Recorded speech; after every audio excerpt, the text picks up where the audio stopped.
আল্লাহ রাব্বুল আলামিন বলেন, ইয়া আইয়ুহান নাবিয়্যু ইন্না আরসালনাকা শাহিদাও ওয়া মুবাশশিরাও ওয়া নাযীরা ওয়া দাঈয়ান ইলাল্লাহি বিইذনিহি ওয়া সিরাজাম মুনীরা। আল্লাহু আকবার। আল্লাহ রাব্বুল আলামিন কোরআনুল কারীমের মধ্যে যত জায়গায় আমার আপনার পয়গম্বর নাম ব্যবহার করেছে, আল্লাহ তাআলা সম্মানের সঙ্গে নামটা ইউজ করেছেন, ব্যবহার করেছেন। অন্যান্য নবীর ক্ষেত্রে আল্লাহ তাআলা ইয়া আদম বলেছেন, যেরকম হযরত নূহ আলাইহিস সালাতু ওয়াস সালামের নাম নিয়েছেন ইয়া নূহ, ইয়া ইব্রাহিম, ইয়া মূসা, ইয়া ঈসা বলেছে। আমার আপনার পয়গম্বর রাহমাতুল লিল আলামিন নবী মুহাম্মদুর রাসূলুল্লাহ সাল্লাল্লাহু আলাইহি ওয়াসাল্লামের নাম যখন নিয়েছেন, আল্লাহ তাআলা সম্মানের সাথে নিয়েছেন। জোরে কোন সুবহানাল্লাহ। কোরআন শরীফের সূরা ফাতিহা থেকে শুরু করে সূরা নাস পর্যন্ত কোথাও আমার পয়গম্বরকে ইয়া নবী বলে ডাকে নাই, ইয়া রাসূল বলে ডাকে নাই। আল্লাহ তাআলা ইয়া আইয়ুহান নাবিয়্যু বলেছেন, ইয়া আইয়ুহার রাসূল বলেছেন, ইয়া আইয়ুহাল মুজাম্মিল বলেছেন, ইয়া আইয়ুহাল মুদ্দাথির বলেছেন, ইয়াসিন বলে সম্বোধন করেছেন। আল্লাহ রাব্বুল আলামিন কোরআনের কালামের মধ্যে যত জায়গায় আমার আপনার পয়গম্বরের নাম ব্যবহার করেছে, ইয়া আইয়ুহান নাবিয়্যু বলে সম্বোধন করেছেন। এইটা হলো আমার আপনার পয়গম্বরের শ্রেষ্ঠত্ব আর মর্যাদা। জোরে কোন সুবহানাল্লাহ। আরেকটু বললে বুঝতে পারবেন, পয়গম্বর আদম থেকে শুরু করে ঈসা রূহুল্লাহ পর্যন্ত যত কিতাব আল্লাহ রাব্বুল আলামিন এই পৃথিবীর জমিনে নাজিল করেছিলেন, সমস্ত কিতাবকে আল্লাহ তাআলা বিভিন্ন জায়গায় নাজিল করেছে। যত্রতত্র যেখানে সেখানে জিবরিল আমিন ওহী নিয়ে যাইতেন না। যেমন পয়গম্বর মূসা কালিমুল্লাহ, মূসা আলাইহিস সালাতু ওয়াস সালামের উপর যখন আল্লাহ তাআলা কিতাব নাজিল করবেন, আল্লাহ তাআলা বলে দিলেন, পয়গম্বর মূসা তুমি তুর পর্বতে যাও, ওখানে আমি আল্লাহ তোমার উপর কিতাব নাজিল করব। নির্দিষ্ট একটা জায়গা, ওখানে যাইতেন, ওখানে আল্লাহ তাআলা তার উপর কিতাব নাজিল করছেন, ওহী নাজিল করছেন। আল্লাহু আকবার বলেন। কিন্তু আমার আপনার পয়গম্বরের ক্ষেত্রে ভিন্ন। পয়গম্বর যেথায় জিবরাইল আমিন সেথায়, পয়গম্বর মক্কায় জিবরাইল মক্কায়, পয়গম্বর মদিনায় জিবরিল আমিন মদিনায়, পয়গম্বর উহুদের যুদ্ধের ময়দানে জিবরাইল উহুদের যুদ্ধের ময়দানে, পয়গম্বর খন্দকে জিবরাইল খন্দকে, পয়গম্বর উটের পৃষ্ঠে সুয়ার জিবরাইল উটের পৃষ্ঠে কোরআনের ওহী নাজিল করেছেন। সুবহানাল্লাহ বলেন। ইয়ামানের সাবা, ওই সাবা অন্তরের লোকেরা, এরা ছিল বড় দিনদার, বড় আল্লাহওয়ালা। দুনিয়ার কোন মহব্বত তাদের দিলের মধ্যে ছিল না, কোন ক্ষমতার মহব্বত তাদের দিলের মধ্যে ছিল না, আখিরাতের ফিকির তাদের দিলের মধ্যে বিদ্যমান ছিল। এই কওমে সাবা মানুষের উপর আল্লাহ রাব্বুল আলামিন তাদের আমল ভালো থাকার কারণে আল্লাহ পাক রব্বুল আলামিন তাদের উপর রাজি এবং সন্তুষ্ট হয়ে গেছে। সুবহানাল্লাহ। আল্লাহ রাব্বুল আলামিন তাদেরকে বরকত দান করেছেন। এমন বরকত আল্লাহ তাআলা দান করেছে, তাদের ফসলের মধ্যে আল্লাহ তাআলা বরকত দান করেছেন। ওই ইয়ামানের সাবা নগরীর মানুষেরা এত বরকতময়, এত ইজ্জতওয়ালা, শান শৌকতওয়ালা ছিল। ওদের বাগানের ভিতর দিয়ে যদি কোনো মানুষ মাথায় টুকরি নিয়ে, খালি ঝাড়ু নিয়ে, ঝুড়ি নিয়ে যদি হেঁটে যাইতো, বাগানের এক প্রান্ত থেকে অপর প্রান্তে যাওয়ার আগে ফলে তাদের টুকরি ভরে যেত। জোরে কোন সুবহানাল্লাহ। এমন ফলের মধ্যে আল্লাহ তাআলা বরকত দান করেছেন, এলাকার মধ্যে আল্লাহ তাআলা বরকত দান করেছেন। এবং কি ওই যে মাআরিফ থেকে শুরু করে ইয়ামান পর্যন্ত বিশাল একটা এলাকা, ওই এলাকার মধ্যে আল্লাহ রাব্বুল আলামিন যাতে পাহাড়ি এলাকা, ইয়ামান পাহাড়ি এলাকা, ওই পাহাড়ি ঢল এসে যেন মুসলমানদের জমিগুলো নষ্ট করতে না পারে, বাগানের গাছ, বাগানের ফল যেন নষ্ট করতে না পারে, এজন্য আল্লাহ রাব্বুল আলামিন মারিব থেকে শুরু করে ইয়ামান পর্যন্ত একটা বিশাল বড় বেড়িবাঁধ আল্লাহ পাক ব্যবহার করে দিয়েছিলেন। বড় বড় পাথর, 200-300 মণ বড় বড় পাথর, এই পাথর দিয়ে আল্লাহ রব্বুল আলামিন বেড়িবাঁধের ব্যবস্থা করে দিয়েছেন। জোরে কোন সুবহানাল্লাহ। তাদের ফলের বাগানকে নিরাপত্তার জন্য, তাদের ঘর বাড়ি এগুলো নিরাপত্তার জন্য আল্লাহ তাআলা বিশাল বড় বেড়িবাঁধের ব্যবস্থা করছেন। সুবহানাল্লাহ বলেন। কার পক্ষ থেকে? আল্লাহর পক্ষ থেকে। শুধু তাই নয়, মাঠ ভরা ফসল, গোলা ভরা ধান, বাগানের মধ্যে অনেক ফলমূল। যে শহরের মধ্যে তারা বসবাস করে, আল্লাহ রাব্বুল আলামিন তাদের উপর রাজি আর সন্তুষ্ট হওয়ার কারণে এই শহরকে আল্লাহ তাআলা নিরাপত্তার চাদর দিয়ে বেষ্টনী করে রেখেছেন। সুবহানাল্লাহ। আল্লাহ রাব্বুল আলামিন বলেন, বালদাতুন তাইয়িবাতুন ওয়া রাব্বুন গফুর। আল্লাহু আকবার।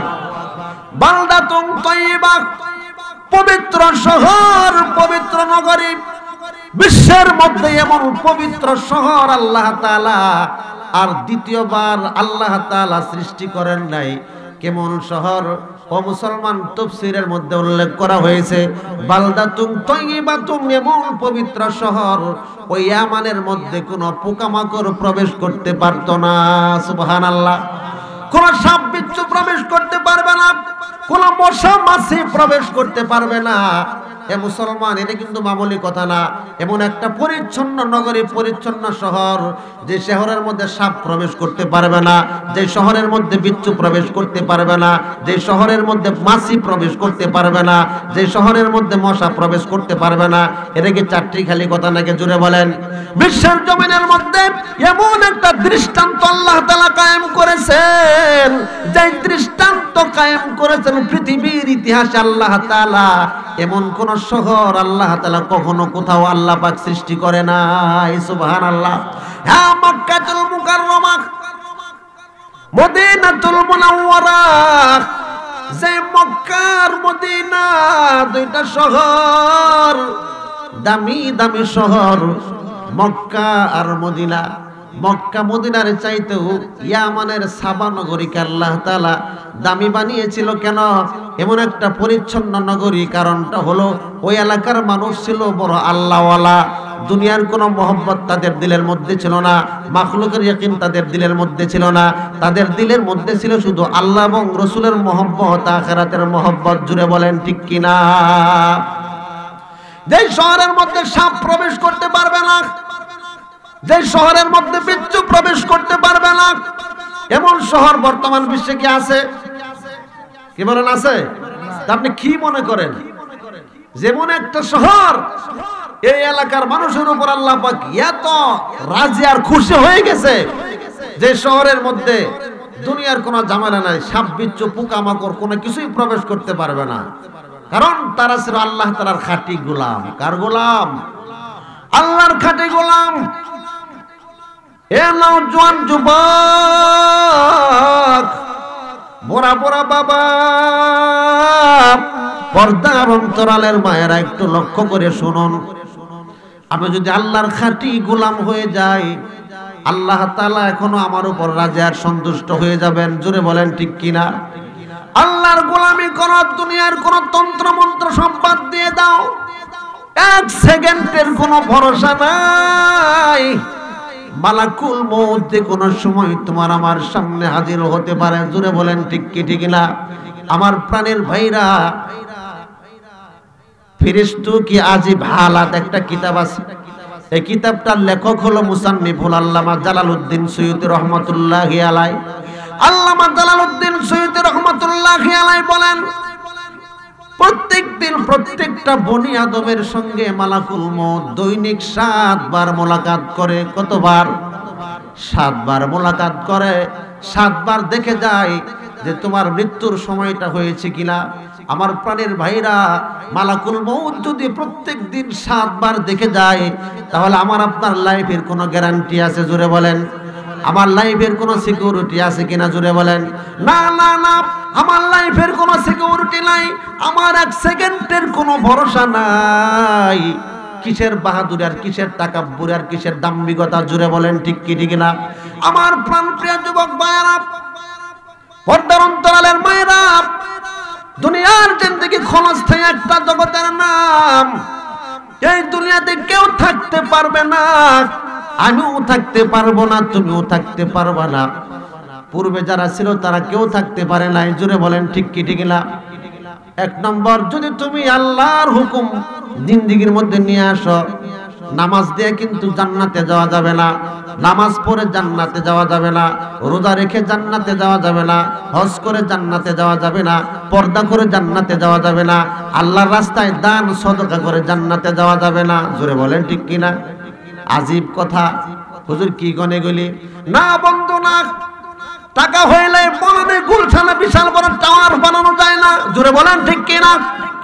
100 কোটি টাকার মালিক 100 কোটি টাকা নিয়ে যদি আপনি গনানি যান, গুলশান যান, বলে এই যে প্লট আছে, এই প্লটের মধ্যে আমি একটা 20 তলা বিল্ডিং বানাবো, মানুষেরা বলবে মিয়া টাকা আছে তোমার 1 কোটি, ঠিক আছে, কার প্লটে বিল্ডিং বানাবা? তোমার মাথার তার কি ছিঁড়ছে কিনা, জোরে বলেন ঠিক কি ঠিক না? টাকা হইলেই কিন্তু বিল্ডিং বানানো যায় না, টাকা হইলে বাড়ি আর গাড়ি বানানো যায় না।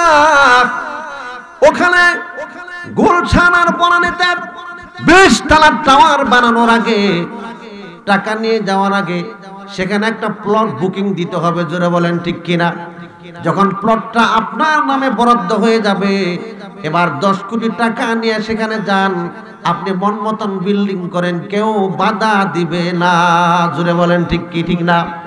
এ মুসলমান যুবক বন্ধুগণ, ঠিক তদ্রূপ তেমনি ভাবে নেকি অর্জন করবেন, নেকি দিয়ে জান্নাত লাভ করা যাবে না, নেকি দিয়ে কিন্তু আল্লাহকে সন্তুষ্ট করা যাবে না, নামাজ দিয়ে কিন্তু আপনি জান্নাতে যেতে পারবেন না, হজ দিয়ে কিন্তু আপনি জান্নাতে যেতে পারবেন না, যাকাত দিয়ে কিন্তু আপনি জান্নাতে যেতে পারবেন না। তবে হ্যাঁ, এগুলো নেকি, এই নেকি দিয়ে আপনার জান্নাতের বিল্ডিং সুন্দর হবে, কারুকাজ সুন্দর হবে, জোরে বলেন ঠিক কি ঠিক না? জান্নাতের মধ্যে পাইতে গেলে সর্বপ্রথম জান্নাতের জমির প্লট বরাদ্দ দিতে হবে।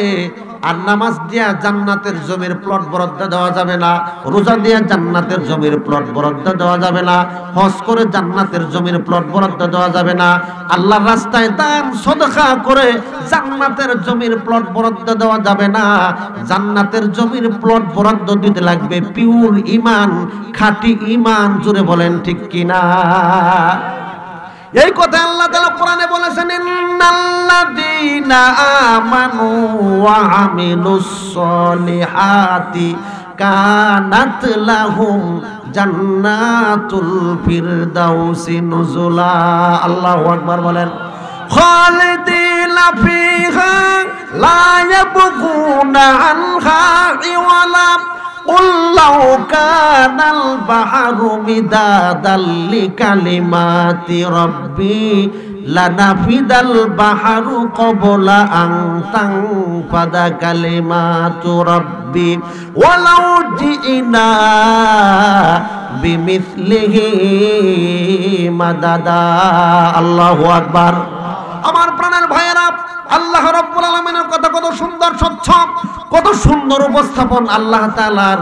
আল্লাহ তাআলা বলেন, ইন্নাল্লাযীনা আমানু, নিশ্চয় তোমরা যারা ঈমান এনেছো। এখানে আল্লাহ তাআলা আগে ঈমানের কথা বলেছেন, তারপরে নেক আমলের কথা, জোরে বলেন ঠিক কিনা? আগে তুমি যত নেক আমল করো না কেন, নেক আমল দিয়ে তুমি জান্নাতে যেতে পারবে না যতক্ষণ পর্যন্ত তোমার ঈমান ঠিক না হবে। 1 নম্বর হলো ঈমান। দিন হলো 3টা জিনিসের সমন্বয়। 1 নম্বর হলো আকায়েদ, 2 নম্বর হলো ফিকহ, 3 নম্বর হলো তাসাউফ। আকায়েদ, তাসাউফ, ফিকহ, এই 3 বিষয়ের ইলম থাকতে হবে। আকায়েদ মানে বিশ্বাস, ঈমান, এখান থেকে শাখা প্রশাখা অনেক মাসালা। আর তাসাউফ আত্মশুদ্ধি যেটাকে বলা হয়। তারপরে হলো আপনার ফিকহ, ফিকহি মাসালা, আপনার দৈনন্দিন জীবন চলার জন্য যা জরুরি এগুলি। সম্মানিত জাহাজিরিন, তাহলে জান্নাতের জমির প্লট বরাদ্দ দিতে লাগবে কি, জোরে বলুন? ঈমান, ঈমান, খাঁটি ঈমান। আল্লাহ রাব্বুল আলামিন বলেন, ইয়া আইয়ুহান নাবিয়্যু ইন্না আরসালনাকা শাহিদাও ওয়া মুবাশশিরা। আল্লাহু আকবার বলেন। সূরাতুল আহজাবের ৪৫ নম্বর আয়াত এটা। আল্লাহ রাব্বুল আলামিন বলেন, ইয়া আইয়ুহান নাবিয়্যু, হে নবী, ইন্না আরসালনাকা, নিশ্চয় আমি আল্লাহ তাআলা আপনাকে প্রেরণ করেছি। আল্লাহর পয়গম্বরের আগে অনেক নবী আল্লাহ তাআলা দুনিয়াতে পাঠিয়েছিল। জোরে বলেন ঠিক কি ঠিক না? আমাদের আদি পিতা হযরতে আদম আলাইহিস সালাতু ওয়াস সালাম, আমাদের জাতির পিতা হলো পয়গম্বর ইব্রাহিম আলাইহিস সালাতু ওয়াস সালাম। নাম কি? জাতির পিতা ইব্রাহিম। মিল্লাতা আবিকুম ইব্রাহিম হুয়া সাম্মাকুমুল মুসলিমিন। আল্লাহু আকবার। মুসলিম মিল্লাতের জাতির পিতা হলো পয়গম্বর ইব্রাহিম আলাইহিস সালাতু ওয়াস সালাম। ইব্রাহিম আলাইহিস সালামের দুই সন্তান, একটা হলো ইসমাঈল আর একটা হলো ইসহাক। হযরত ইসহাক আলাইহিস সালাতু ওয়াস সালামের সন্তান হলো হযরত ইয়াকুব আলাইহিস সালাতু ওয়াস সালাম। আর হযরত ইয়াকুব আলাইহিস সালাতু ওয়াস সালামকে ইসরাফিল বলা হয়। আর বনে ইসরাইল হলো হযরত ইয়াকুব আলাইহিস সালাতু ওয়াস সালামের বংশধর। সুবহানাল্লাহ বলবেন না? এই বনে ইসরাইলের মধ্যে আল্লাহ তাআলা অসংখ্য নবী এবং রাসূলদেরকে পৃথিবীতে পাঠিয়েছিলেন। এক এলাকার মধ্যে এলাকা ভিত্তিক নবী ছিল।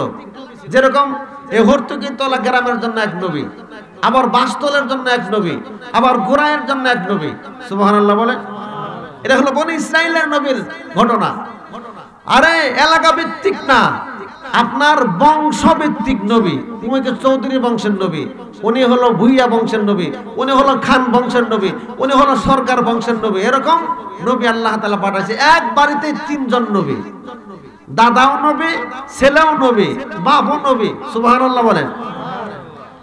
অসংখ্য নবী, হাজার হাজার লক্ষাধিক নবী আল্লাহ তাআলা এই বনি ইসরাইলের মধ্যে আল্লাহ তাআলা পাঠিয়েছে।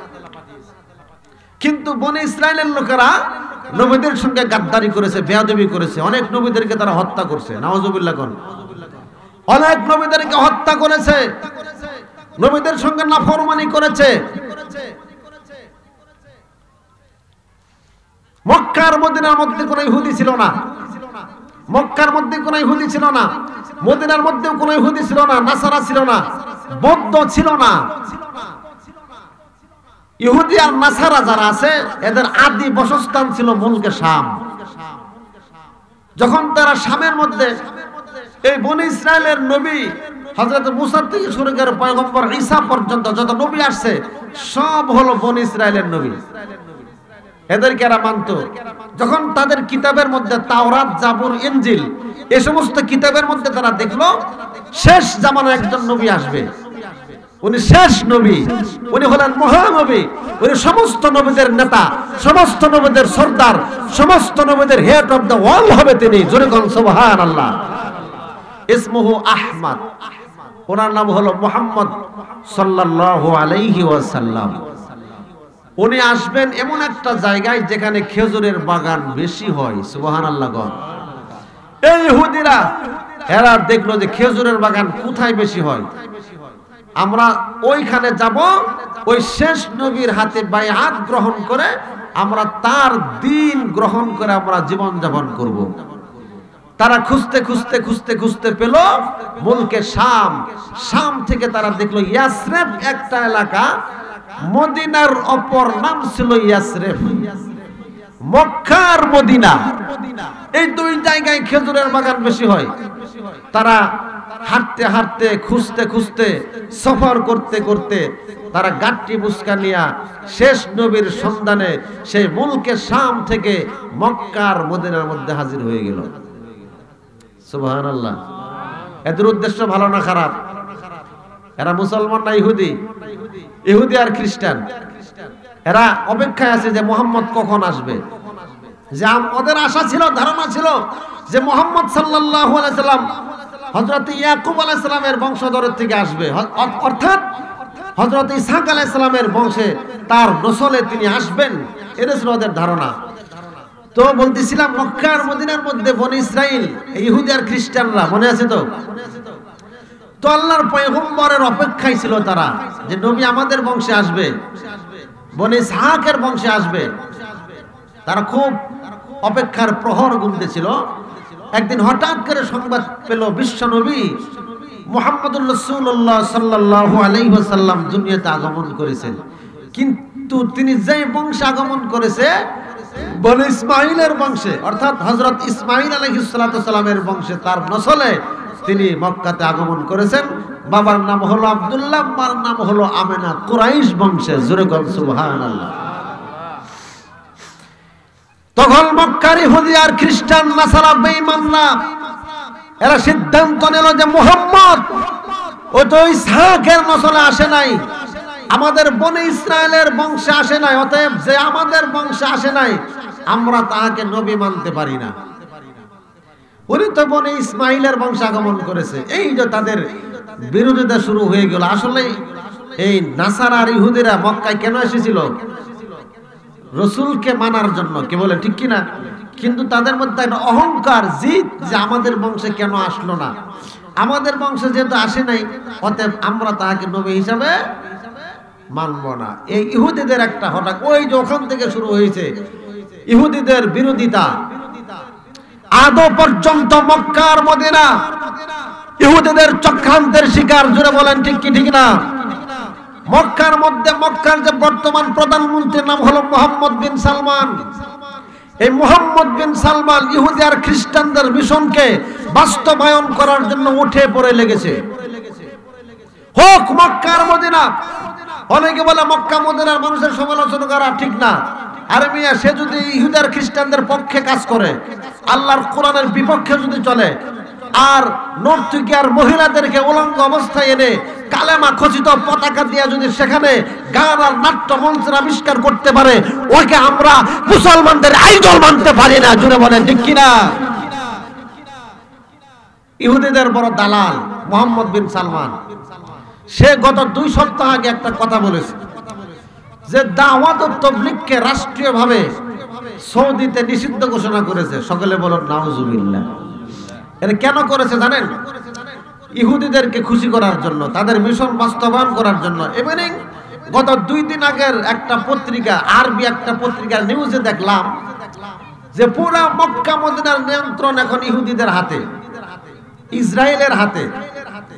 অর্থাৎ যখন কোন মানুষ সারা বিশ্ব থেকে হজ ব্রত পালন করার জন্য মক্কায় প্রবেশ করবে, মদিনায় প্রবেশ করবে, তাদের যত ডিটেইলস, ঠিকানা, কাগজ পাতি, তার নাম, পিতার নাম, বাবার নাম, দাদার নাম, কোন দেশে তার বাড়ি, সব তাদের অ্যাকাউন্টে জমা হচ্ছে, ইহুদিদের অ্যাকাউন্টে। তাদের ধারণা হলো ইমাম মাহদী আগমনের সময় হয়েছে। সুবহানাল্লাহ। ইমাম মাহদী আগমন করবেন, ইমাম মাহদীর আক্রমণ থেকে দুনিয়ার কেউ বাঁচতে পারবে না। জোরে বলেন ঠিক কিনা? ইমাম মেহেদী আলাইহিস সালাতু সালাম মক্কাতুল মুকাররমায় আগমন করবেন। সেই বাইতুল্লাহর পাশে 313 জন মর্দে মুজাহিদ তার হাতে বাইআত গ্রহণ করবে। সেখান থেকে সারা বিশ্বের ইহুদি, খ্রিস্টান, নাস্তিক, বেঈমানদের বিরুদ্ধে যুদ্ধ, জিহাদ শুরু হবে। জোরে বলেন ঠিক কিনা? সেই সময় বেশি দিনের দেরি নয়। ভালো মন্দ খেয়ে কোমরে গামছা বাঁধেন, ইমাম মাহদীর সৈনিক হতে হবে। রাজি আছেন ইনশাআল্লাহ? কারা কারা রাজি? হাত তুলেন দেখি। ইনশাআল্লাহ। লিল্লাহি তাকবীর, নারায়ে তাকবীর। আল্লাহ তাআলা কবুল করেন। সকলে বলুন আমিন। ওদের ধারণা হলো ইমাম মাহদীর আগমনের সময় হয়েছে। যদি ইমাম মাহদী নামের কোন ব্যক্তি, তার চেহারা কেমন তারা তো কিতাবের মধ্যে পড়ছে, তারা যেন মক্কাতে প্রবেশ করতে না পারে, ইমাম মেহেদীকে ব্যারিকেড দেওয়ার জন্য, মক্কা মদিনার পথকে অবরুদ্ধ করার জন্য বর্তমান মক্কার মদিনার নিয়ন্ত্রণ এগুলো সব ইসরায়েলের ইহুদিদের হাতে, এগুলো সব তুলে দেওয়া হয়েছে। এরা হলো কিয়ামতের বড় আলামত। এটা কি? কিয়ামতের আলামত। আল্লাহ তাআলা মুসলিম মিল্লাতকে হেফাজত করুক। সকলে বলুন আমিন। আর জোরে বলুন আমিন। সম্মানিত হাজিরিন, আমার আপনার পয়গম্বর নূরে মুজাসসাম হাবিবে কিবরিয়া, উনি কোন বংশের নবী না, কোন গোত্রের নবী আল্লাহ পাক তাকে বানান নাই, কোন এলাকা ভিত্তিক কোন নবী না, কোন আঞ্চলিক নবী না। উনি হলেন সারা বিশ্বের সমস্ত মানুষের জন্য নবী। জোরে বলেন ঠিক কিনা? আল্লাহ রাব্বুল আলামিন সূরাতুল আহজাবের 45 নম্বর আয়াতের মধ্যে আল্লাহ তাআলা বলেন, ইয়া আইয়ুহান নাবিয়্যু ইন্না আরসালনাকা শাহিদাও ওয়া মুবাশশিরাও ওয়া নাযীরা। আল্লাহু আকবার। হে নবী, ইয়া আইয়ুহান নাবিয়্যু ইন্না আরসালনাকা, নিশ্চয় আমি আল্লাহ আপনাকে পাঠিয়েছি শাহিদা মানে সাক্ষী স্বরূপ। সুবহানাল্লাহ। কোন আমার আপনার পয়গম্বর সাক্ষী হবেন। আল্লাহু আকবার বলেন। 2 নম্বর হলো নাযীরা, ভীতি প্রদর্শনকারী। এখানে আল্লাহ তাআলা আমার পয়গম্বরের 5টা গুণ আল্লাহ তাআলা উল্লেখ করেছেন। সুবহানাল্লাহ। আমার আপনার পয়গম্বর মক্কাতে যে ঘরে আগমন করেছেন, কুরাইশ বংশে বাবার নাম হলো আব্দুল্লাহ, মার নাম হলো আমেনা। আমার পয়গম্বর দুনিয়ায় আগমনের 6 মাস আগে বাবা আব্দুল্লাহ দুনিয়া থেকে বিদায় হয়ে গেছে। জোরে বলেন ঠিক কিনা? আমার আপনার পয়গম্বর ইয়েতিম নবী। কেউ মক্কাতে তার মা নাই, বাবা নাই, ইয়েতিম পয়গম্বর। মুসলমান, আমার পয়গম্বর যেদিন মা আমেনার কোলে দুনিয়াতে ভূমিষ্ঠ হলেন, মা আমেনা চোখের পানি ছেড়ে দিয়েছে, চোখের কোণার মধ্যে পানি। আরে আমার সন্তান হয়েছে, আব্দুল্লাহর সন্তান। আজকে যদি আব্দুল্লাহ জীবিত থাকতো, মুহাম্মদকে কোলে নিয়ে খানায় কাবা বাইতুল্লাহর চত্বরে যাইতো, মুহাম্মদকে কোলে নিত। আজকে আমার মুহাম্মদের বাবা নাই, কে তাকে কোলে নেবে, কে তাকে আদর করবে? মনের মধ্যে বড় ব্যথা। সন্তান যখন ভূমিষ্ঠ হয়েছে, মা আমেনা খাজা আব্দুল মুত্তালিব তার কোলে মুহাম্মদ সাল্লাল্লাহু আলাইহি ওয়াসাল্লামকে উঠায়া দিয়েছেন। সুবহানাল্লাহ। যে আপনার নাতি হয়েছে, খাজা আব্দুল মুত্তালিব আমার পয়গম্বরকে কোলে নিয়ে খানায় কাবায় যায়, বাইতুল্লাহর মধ্যে যায়, বাইতুল্লাহ তওয়াফ করে মুহাম্মদকে কোলে নিয়ে। জোরে কোন সুবহানাল্লাহ। বাইতুল্লাহর ওয়ালের সঙ্গে একটা বিছানা লাগানো ছিল, মোটা বিছানা লাগানো ছিল, দামি বিছানা। এই বিছানার মধ্যে বসতে কেউ সাহস পাইতো না। মক্কার বড় বড় কাফের বেঈমানরা কেউ এটার মধ্যে বসতো না। কিন্তু খাজা আব্দুল মুত্তালিব মাঝে মাঝে আমার পয়গম্বরকে সেই বিছানাটার মধ্যে বসায় দিতেন। মক্কার বড় বড় কাফেররা বলতো, আবু লাহাব, উতবা, সাইবা, রবিআ, নজর বিন হারেস, এরা বলে, হয় আব্দুল মুত্তালিব তোমার নাতি মুহাম্মদের বাবা নাই, এতিম সন্তান, কেন তুমি তাকে বারবার এই বিছানাটার মধ্যে বসায় দাও? কারণটা কি? খাজা আব্দুল মুত্তালিব সেদিন জবাব দিয়েছিল, রে মক্কার কাফের বেঈমানেরা শোনো, যদি আমার নাতি মুহাম্মদের বাবা নাই, কিন্তু আমার নাতি মুহাম্মদের চেহারাটার দিকে তাকাইলে বারবার আমার দিলের মধ্যে সাক্ষ্য দেয়, একদিন যেদিক থেকে সূর্য উদিত হবে এবং যেই দিকে সূর্য অস্তমিত যাবে, তামাম দুনিয়ার রাজত্ব আল্লাহ আমার নাতি মুহাম্মদের 2 হাতের তালুর মধ্যে দিয়া দিবে। সুবহানাল্লাহ। আমার আপনার পয়গম্বর এতিম, আল্লাহর পয়গম্বর এতিম ছিলেন। আল্লাহ রাব্বুল আলামিন আমার পয়গম্বরকে দুনিয়াতে এতিম হিসাবে দুনিয়াতে পাঠিয়েছেন। আলাম ইয়াজিদিকা ইয়াতীমান ফাআওয়া। আল্লাহ তাআলা বলেন, হে বন্ধু, আপনাকে আমি এতিম পেয়েছিলাম, তারপর আমি আল্লাহ আপনাকে আশ্রয় দিয়েছি। সুবহানাল্লাহ বলেন। ওয়া ওয়াজাদাকা দাল্লান ফাহাদা, ওয়া ওয়াজাদাকা দাল্লান ফাহাদা। আমি আপনাকে পথ হারা পেয়েছিলাম, আমি আল্লাহ তাআলা আপনাকে আশ্রয় দিয়েছি, পথের সন্ধান দিয়েছি, হেদায়েত করেছি। যেরকম সুবহানাল্লাহ। ওয়া ওয়াজাদাকা আইলান ফাআগনা। আল্লাহু আকবার বলেন।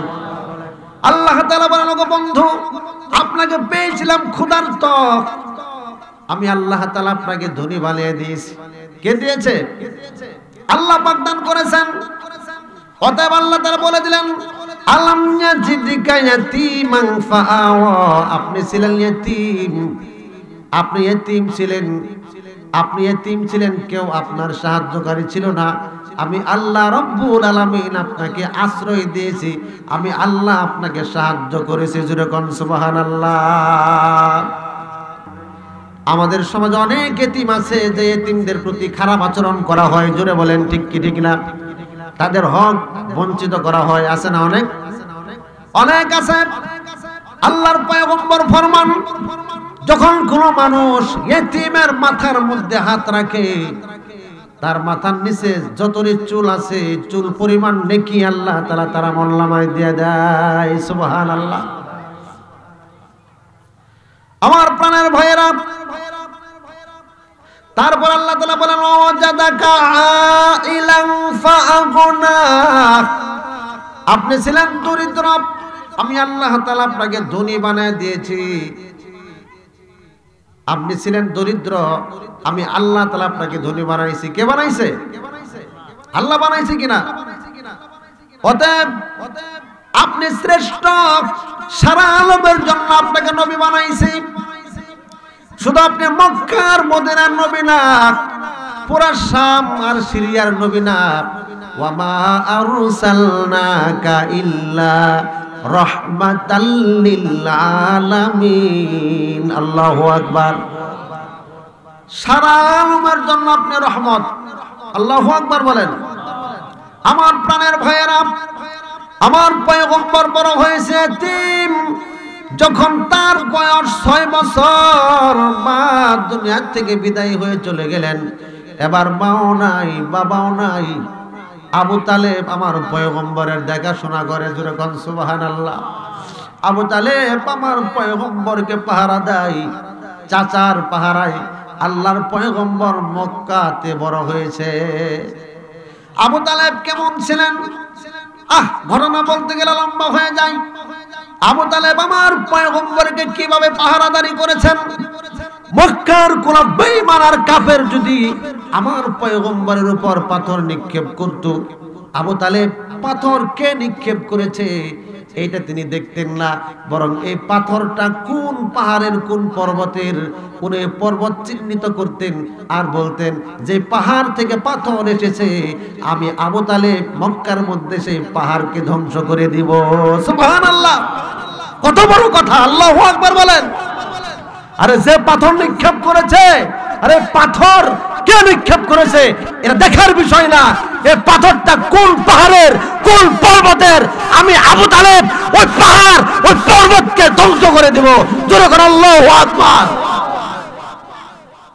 আমার পয়গম্বর শুনেছেন মক্কার মধ্যে যখন দাওয়াত দেয়, কালেমার দাওয়াত, ইয়া আইয়ুহান নাস কুলু লা ইলাহা ইল্লাল্লাহ তুফলিহুন, হে শান্ত বিশ্বের মানুষেরা তোমরা কলেমা পড়ে নাও, দুনিয়া ও আখিরাতে তোমরা শান্তি ও নিরাপত্তার জিন্দেগি পেয়ে যাবা। জোরে কোন সুবহানাল্লাহ। তোমার কথা হলো ঈমান হলো সবচেয়ে দামি জিনিস। আমার পয়গম্বর ঈমানের জন্য মক্কার মদিনার মধ্যে দাওয়াত দিতেন। সর্বপ্রথম জান্নাতে যাওয়ার জন্য লাগবে ঈমান। 1 নম্বর হলো আকিদ, বিশ্বাস, ঈমান। ঈমান যদি মজবুত না হয় রে বাজান, নেক আমল দিয়া জান্নাতে যাওয়া যাবে না। জোরে বলেন ঠিক কিনা? আমল যদিও কম হয়, ঈমান যদি মজবুত হয়, তাহলে জান্নাতের মধ্যে ঈমানের কারণে আপনার জন্য একটা প্লট বরাদ্দ থাকবে। আর ওই প্লটের মধ্যে বিল্ডিং যদি না বানান, টিনের ছাপরা হইলেও আপনার মাথা গুছার একটা আশ্রয় হয়ে যাবে। জোরে বলেন ঠিক কিনা? তাহলে ঈমান হলো বড় জিনিস। এজন্য নামাজ পড়লে কোন বেঈমান কাফেররা কাউকে আঘাত করে না, মারে না। নামাজের কথা বললে, রোজার কথা বললে, যাকাতের কথা বললে কোনো বাধা নাই। যে ঈমানের কথা বলবেন চতুর্মুখী হামলার বাধার শিকার। জোরে বলেন ঠিক কিনা? আমার প্রাণের ভাইয়েরা, সাহাবায়ে কেরাম ঈমানের জন্য জান দিয়েছেন, ঈমান বিসর্জন করেন নাই। আর আমরা ঈমানের জন্য জান দিয়ে দিব, ঈমান দিয়ে দিব, জান দিতে রাজি না। জোরে বলেন ঠিক কিনা? বিশ্বনবীর একজন সাহাবে নতুন মুসলমান হয়েছে, মুসলমান হয়েছে মাত্র নতুন, তার নাম হলো আব্দুল উজ্জা। নাম কি জোরে বলেন? নাম হলো আব্দুল উজ্জা। নতুন মুসলমান, ঈমান গ্রহণ করেছে, কলেমা পড়ে নিয়েছে, আশহাদু আল্লাহ ইলাহা ইল্লাল্লাহু ওয়া আশহাদু আন্না মুহাম্মাদান আবদুহু ওয়া রাসূলুহু। কলেমায়ে শাহাদাতের সাক্ষ্য প্রদান করেছেন আব্দুল উজ্জা। আব্দুল উজ্জা অত্যন্ত সম্ভ্রান্ত পরিবারের ছেলে, ধনী মানুষ। সকাল বিকাল কাপড় পরিধান করত, কাপড় পরিবর্তন করত আব্দুল উজ্জা। পয়গম্বরের হাতে যখন কলেমা পড়েছে, ঈমান এনেছে, আব্দুল উজ্জার নাম আল্লাহর পয়গম্বর আব্দুল্লাহ রেখেছে। নাম কি? আব্দুল্লাহ। আব্দুল উজ্জার চাচা যখন শুনতে পেল আমার ভাতিজা আব্দুল উজ্জা মুহাম্মদের দলে ভুক্ত হয়ে গেছে, ঈমান এনেছে, ঈমান আনার অপরাধে আব্দুল উজ্জাকে চাচা আলটিমেটাম দিল, হে আব্দুল উজ্জা, তোমাকে আলটিমেটাম দিলাম, এখনো সময় আছে, মুহাম্মদের ধর্ম ছেড়ে দিয়ে আমাদের বাপদাদার ধর্মে চলে আসো। জোরে কর নাউজুবিল্লাহ। আর যদি না আসো, তোমাকে আমাদের সম্পত্তি থেকে ত্যায্যপুত্র করা হবে, এলাকার থেকে বিতাড়িত করা হবে। আব্দুল উজ্জা ডাক দিয়ে বললেন, চাচা, জীবন দিতে পারি, জান দিতে পারি, একটা মুহূর্তের জন্য ঈমান ছাড়তে পারি না। আল্লাহু আকবার। চাচা ডাক দিয়ে বলে, আব্দুল উজ্জা, তুমি ঘরের মধ্যে থাকতে পারবা না, বেরিয়ে যাও। আব্দুল উজ্জাকে বের করে দিচ্ছে ঘর থেকে। আব্দুল উজ্জা বলে, তোমাদের মায়া মোহব্বত সব আমি ত্যাগ করতে পারি, চলে যেতে পারি, কিন্তু আমি ঈমান থেকে পিছপা হব না। আব্দুল উজ্জা চলে যায়। চাচা ডাক দিয়ে বললেন, রে আব্দুল উজ্জা, তুমি যে চলে যাচ্ছ, তোমার গায়ের মধ্যে যে কাপড় আছে, এই কাপড়টা তো আমাদের টাকা দিয়া কিনা, এই কাপড়টা খুলে রেখে যাও। দেখেন কেমন নির্মমতা। আব্দুল উজ্জাকে কাপড় খুলে রেখে দেওয়া হচ্ছে। আব্দুল উজ্জা বলে, কাপড় খুলে দিতে পারি, ঈমান কিন্তু বিসর্জন দিতে পারি না। সুবহানাল্লাহ। আব্দুল উজ্জা গায়ের কাপড় খুলে দিলেন। যখন গায়ের কাপড় খুলে দিয়েছে, চাচা ডাক দিয়ে বলে, রে আব্দুল উজ্জা, গায়ের কাপড় খুলে দিলে হবে না, তোমার পরনের যে কাপড়টা সেটাও খুলে দিতে হবে। জামা খুলে দিয়েছে, এবার পরনের লুঙ্গি এটাও খুলে দেওয়া হয়েছে। আব্দুল উজ্জা এতিম, অসহায়। আব্দুল উজ্জা উলঙ্গ হয়ে গেছে। জলম দুখলে মা এটা বরদাস্ত করতে পারে নাই, কারণ দুনিয়াতে মা সন্তানকে বেশি মহব্বত করে, ভালোবাসে। জুড়ে বলেন ঠিক কি ঠিক না? আব্দুল উজ্জার মা সন্তানের করুণ দৃশ্য দেখে চক্ষু থেকে টপ টপ করে পানির ফোঁটাগুলো জমেনে ভালায়। আব্দুল উজ্জা দেখলো আমার পরনের কাপড় নিয়েছে, আমার লজ্জাস্থান ঢাকা দরকার। মার দরজায় ডাক দিয়ে বললেন, মা, চাচা আমার কাপড় সব কিছু খুলে রেখেছে ইসলাম ধর্ম গ্রহণ করার কারণে। মাগো, আমি শেষ চলে যাচ্ছি, তোমার আমার সঙ্গে আর সাক্ষাৎ হবে না, তবে যদি এক টুকরা কাপড় দিতা, আমি আবার লজ্জাস্থানটা ঢাকতাম। জোরে কোন সুবহানাল্লাহ। জলম দুঃখনে মা আব্দুল উজ্জার করুণ দৃশ্য দেখে ঘর থেকে এক টুকরা কাপড় নিক্ষেপ করেছেন। আল্লাহু আকবার বলেন। হযরত আব্দুল্লাহ কাপড়টা দিয়ে কোন রকম শরম গাটা ঢেকে বিশ্বনবীর দরবার মদিনাতুল মুনাওয়ারার দিকে রওনা হয়ে গেলেন। এরকম পৌষ মাস, মাঘ মাসের শীতের রাত, দুর্গম গিরিপথ কান্তার মরুভূমি পাড়ি দিয়া হযরত আব্দুল্লাহ মদিনাতুল মুনাওয়ারায় চলে গেলেন। রাসূলের হুজরা শরীফের সামনে আব্দুল্লাহ চুপচাপ বসে আছে। সুবহানাল্লাহ। রাতের এক তৃতীয়াংশ যখন পার হয়ে গেছে, আমার পয়গম্বর হুজরা শরীফ থেকে যখন বেরিয়েছে, হুজরা শরীফের দরজা খুলে দেখে কে যেন ঘরের দরজার সামনে বসা, চুপচাপ বসে আছে, থরথর করে শীতে কাঁপতেছে। চেহারার মধ্যে কোনো কাপড় নাই, খালি শরীর, গভীর শীত, গভীর রাত, শীতের রাত। পাহাড়ি এলাকায় প্রচন্ড ঠান্ডা পড়ে, জোরে বলেন ঠিক কি না? মক্কারও কোন নাম ছিল, বাক্কারও ছিল পাহাড়ি এলাকা। থরথর করে কাঁপতেছে। আল্লাহর পয়গম্বর বললেন, কে রে তুমি? এখানে গভীর রজনীতে আমার হুজরা শরীফের সামনে বসে বসে কাঁপছো। আব্দুল উজ্জা ডাক দিয়ে বলে, হুজুর আমার নাম হলো আব্দুল উজ্জা, গত কয়েকদিন আগে আমি ঈমান গ্রহণ করেছি, আপনি আমার নাম রেখেছেন আব্দুল্লাহ। জোরে কোন সুবহানাল্লাহ। আল্লাহর পয়গম্বর বললেন, রে আব্দুল্লাহ, আমি জানি আব্দুল্লাহ ধনী মানুষের সন্তান, সকাল বিকাল কাপড় পরিবর্তন করতো, তোমার এই করুণ কাহিনী কেন? হযরত আব্দুল্লাহ ডেকে ডেকে বলে, হুজুর আমি ঈমান এনেছি, কালেমা পড়েছি, তাওহীদ স্বীকৃতি দিয়েছি, তার কারণে আমার মা, আমার বাবা, আমার চাচারা আমাকে ধাক্কা দিয়ে ঘর থেকে বের করে দিয়েছে, আমার শরীরের কাপড়টা পর্যন্ত খুলে রেখে দিয়েছে। হুজুর আমি কাপড় ছাড়া, আমি আমার মার কাছ থেকে এক টুকরা কাপড় নিয়া কোন রকম লজ্জাস্থান ঢেকে আপনার দরবারে হাজির হয়ে গেছি। আল্লাহর পয়গম্বরের চোখের মধ্যে পানি। নবীজি হুজরা শরীফের মধ্যে ঢুকে রাসূলের ব্যবহৃত জুব্বা আব্দুল্লাহর গায়ে পরায়া দিলেন। জোরে কোন সুবহানাল্লাহ। আল্লাহু আকবার। জুব্বা পরায়া দিলেন এবং আরেকটা পরনের লুঙ্গি দিয়ে দিলেন, দুইটা টুকরা। এখন আব্দুল্লাহর লকব টাইটেল লাগছে আব্দুল্লাহ জুলবাজাতাইন, আব্দুল্লাহ রাসূলের দুই টুকরা কাপড়ের মালিক। জোরে কোন সুবহানাল্লাহ। আমার প্রাণের ভাইয়েরা, এ আব্দুল্লাহ আল্লাহর পয়গম্বরের সঙ্গে জিহাদের ময়দানে রওনা। নবীজি বললেন, রে আব্দুল্লাহ তোমার কাছে কি পছন্দনীয়? আব্দুল্লাহ ডেকে রেবে গেল, হুজুর আল্লাহর দ্বীন দুনিয়াতে প্রতিষ্ঠিত করার জন্য যদি আমি জিহাদের ময়দানে শহীদ হয়ে যেতাম, আমার জন্য ভাগ্যের ব্যাপার ছিল, কিয়ামতের দিন আমি শহীদের কাতারে দাঁড়াতে চাই। সুবহানাল্লাহ। কোন যুদ্ধে যাবার সময় হযরত আব্দুল্লাহর রাস্তার মধ্যে মৃত্যু হয়ে গেল। আল্লাহু আকবার বলেন। আল্লাহর পয়গম্বর বললেন, সাহাবারা এ আব্দুল্লাহ লাশটা গোসল করে দাও, আমি নিজে আব্দুল্লাহর জানাজার নামাজের ইমামতি করব।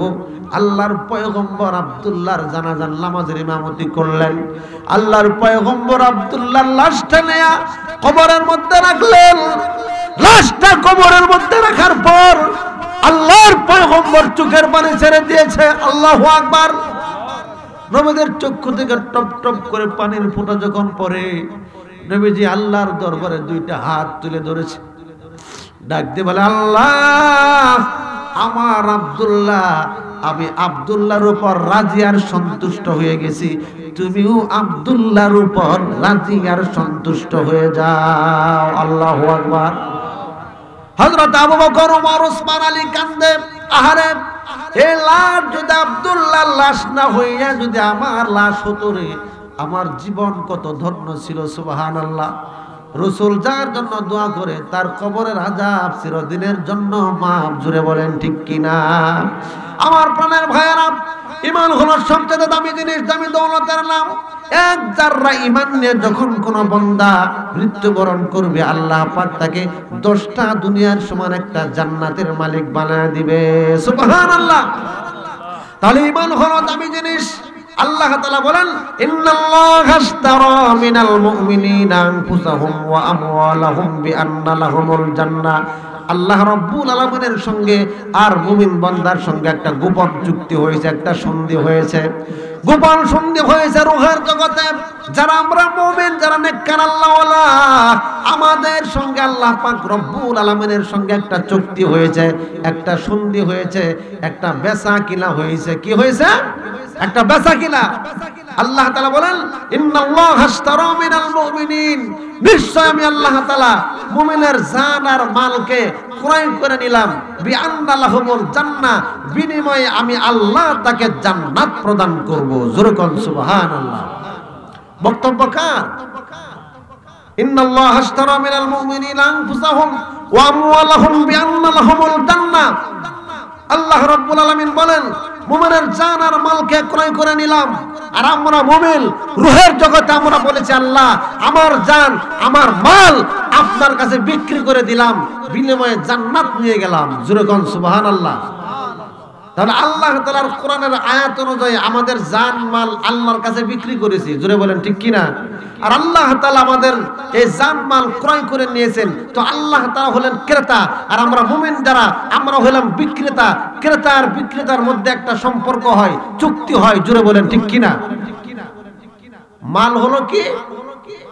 মাল হলো বিনিময় হলো জান্নাত। আর মুমিনের জান আর মাল হলো এটা হলো মুমিনের আল্লাহর দেওয়া জান, আল্লাহর দেওয়া মাল। এখন আপনাদেরকে প্রশ্ন করি, এই যে আমরা যে মুমিন আমাদের জান আর মাল এগুলো কে দিয়েছে? জোরে বলুন। আল্লাহ দিয়েছে কিনা? না দুনিয়ার কোন ব্যক্তি দিয়েছেন? প্রধানমন্ত্রী দিছে, প্রাইম মিনিস্টার দিছে, আমেরিকার প্রেসিডেন্ট দিছে? না, দুনিয়ার কেউ এই জান দেয় নাই। দিয়েছেন কে? একমাত্র আল্লাহ সুবহানাহু ওয়া তাআলা। মুমিনের জান আর মাল দিয়েছেন আল্লাহ সুবহানাহু ওয়া তাআলা। দেখেন আল্লাহ তাআলা মুমিন বান্দাকে কি পরিমাণ মহব্বত করেন, কি পরিমাণ ভালোবাসেন। মুমিন বান্দাকে জান আর মালের মালিক আল্লাহ সুবহানাহু ওয়া তাআলা।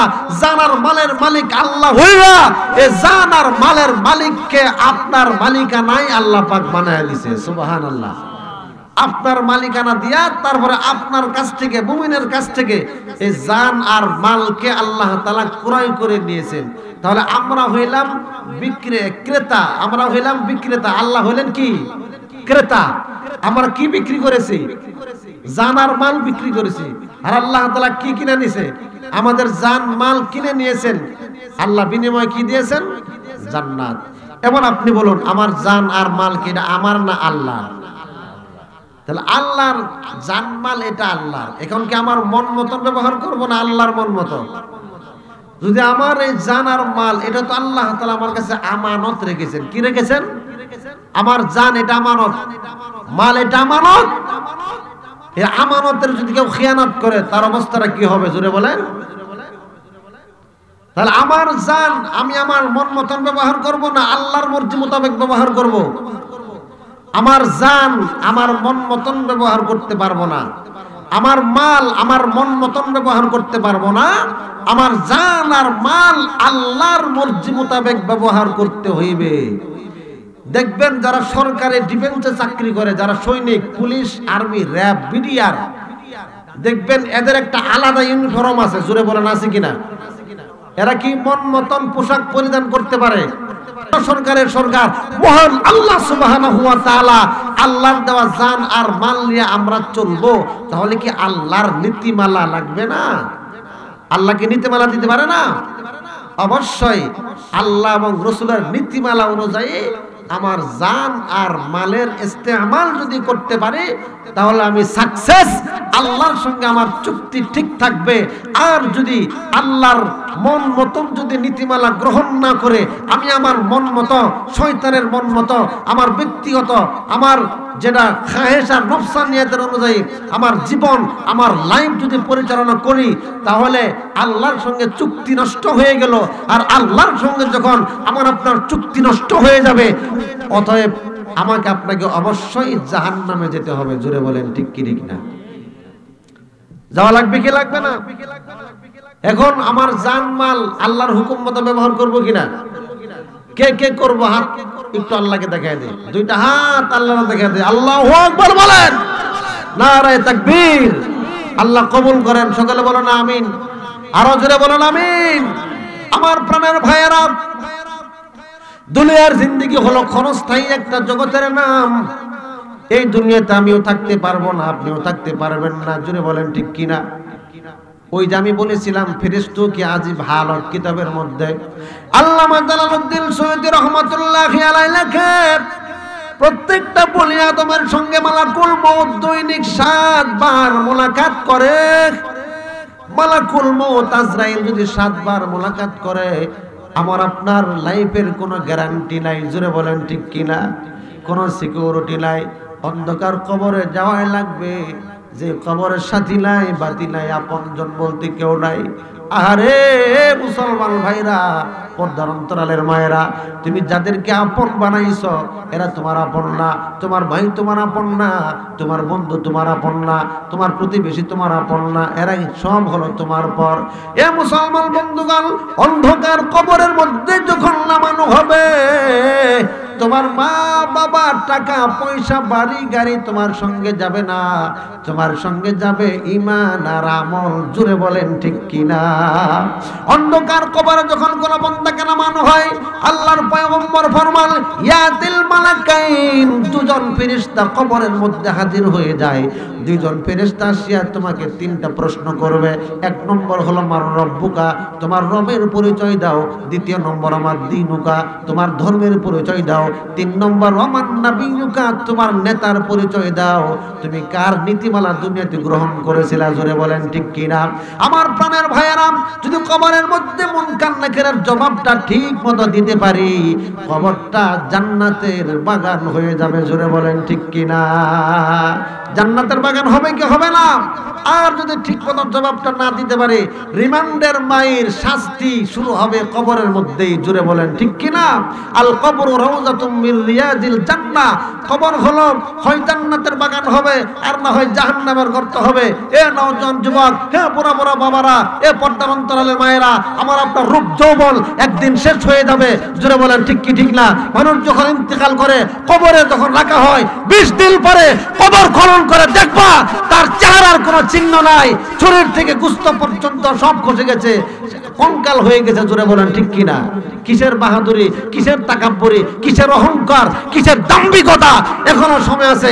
আমার রবকে মালিক হিসেবে মেনে নাও, পয়গম্বরের সুন্নতের ইত্তেবা করো, দুনিয়ার দাম্ভিকতা ভুলে যাও, এক আল্লাহ তাআলাকে রব হিসেবে মেনে নাও।